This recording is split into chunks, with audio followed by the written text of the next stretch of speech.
Nag-craving ako ng burger ngayong umaga. Meron akong nabalitaan na meron daw bagong chicken burger. Dito lang yan sa may Andox Concepcion. Hindi daw lahat ng branch ng Andox ay may ino-offer na chicken burger. Kaya naghanap ako ng ibang branch ng Andox. Meron akong nakita dito sa may Concepcion 1, Marikina City. Ito nga po pala ang Dokito Burger ng Andox for only 85 pesos. Umorder na ako ng Dokito Burger nila. Ang kaso 10 to 15 minutes pa daw bago maluto. Pag maaga daw kasi ay frozen pa ang kanilang chicken. Kaya naghintay na lang ako. Gusto ko din kasing matikman ang kanilang Dokito Burger. Kung gusto nyo din matikman ang kanilang Dokito Burger, ay dito lang yan sa JP Rizal Street, Concepcion 1, Marikina City. At halos katapat lang nila ang CIS Elementary School at ang CIS Senior Level. Andox ay merong ding lechon baka at ang bago nilang chicken a la bone. Waiting pa din ako ng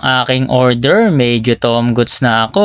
Malapit na daw, sabi ni kuya. At ayan na ang aking in-order na Dokito Burger. Kaya hindi ko na patatagalin yan. Kung makikita nyo dyan mga karepaps, ang laki ng palaman na chicken ng kanilang burger. Kaya sulit na sulit ang presyuhan nito. Kaya hindi ko na patatagalin yan at i-first bite ko na yan.